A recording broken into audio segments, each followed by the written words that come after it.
اگر میخوای آموزش این شلوار رو یاد بگیری ویدیوی امروز رو تا آخر ببین.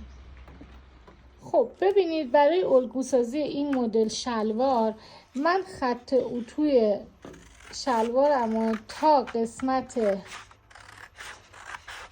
کمر برش میزنم.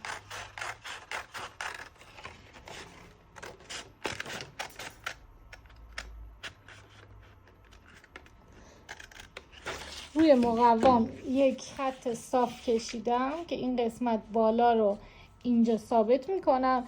به اندازه 10 تا 15 سانتی متر قسمت پایین رو عوضمان میدم. این قسمت بالا هیچ تکونی نمیخوره توی این قسمت.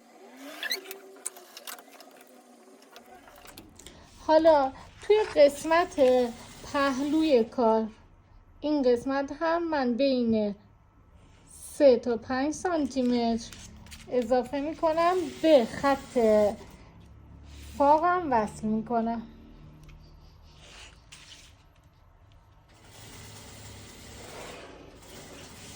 و همینطور از قسمت داخل پا. حالا همین مراحل رو هم برای الگوی پشت انجام میدیم.